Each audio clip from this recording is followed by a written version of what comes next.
Paz do Senhor, gente. Hoje a palavra que eu vou compartilhar com vocês está lá em Esdras, no capítulo 3, versículo 1, diz assim: Chegando, pois, o 7º mês, e estando os filhos de Israel já nas cidades, se ajuntou o povo como um só homem em Jerusalém.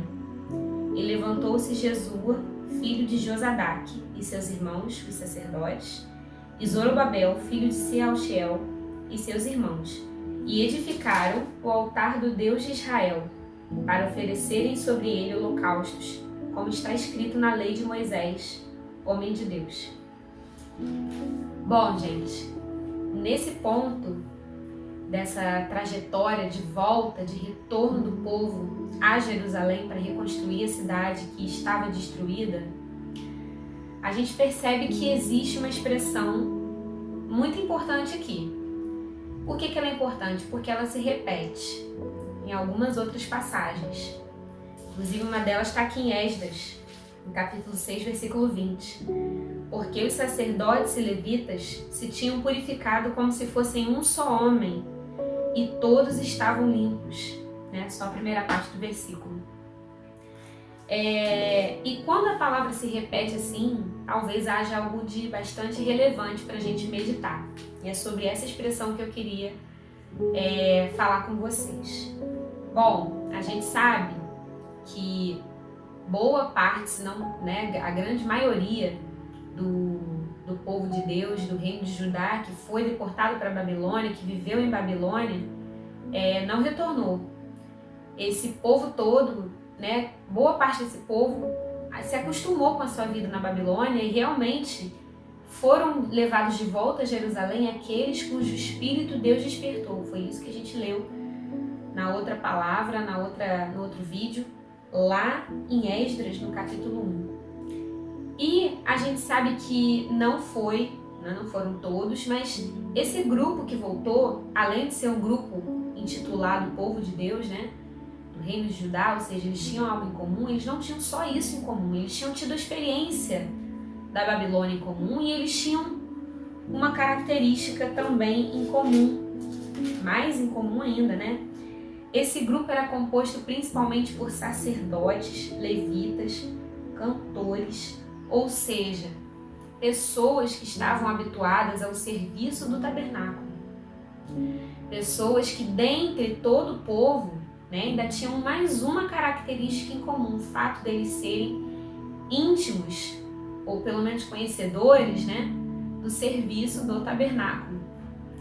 E ainda assim, essa expressão, ela traz algo de especial para nós. Deus, creio, que quer ensinar a gente aqui através dessa palavra que não basta um povo ter um mesmo nome, não basta ele ter uma mesma denominação, não basta ele ser um grupo que tenha passado por experiências em comum, mas existe uma coisa específica que Deus, ele pretende alcançar com a obra dele quando ele nos chama em grupo, que é ser como um só homem.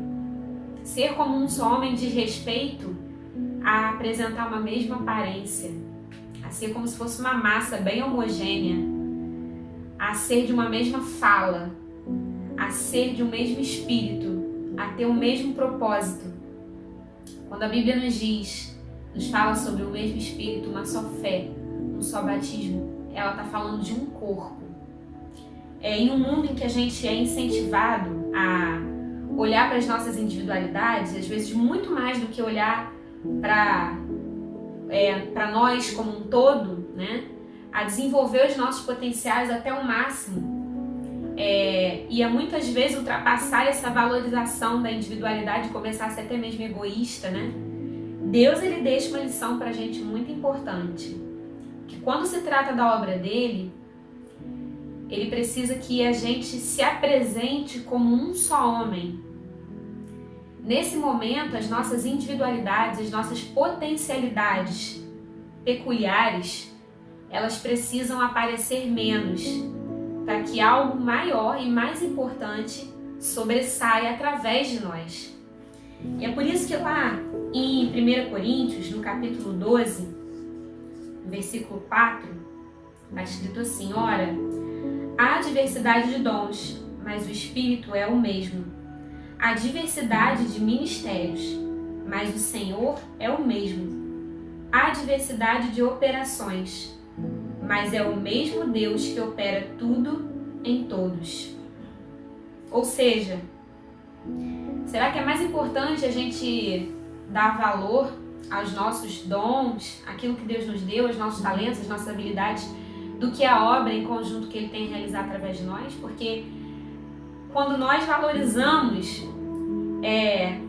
aquilo que Deus nos deu individualmente, né, eu costumo dizer que é como se a gente fosse uma pecinha de quebra-cabeça, né? Eu sou como uma peça de quebra-cabeça.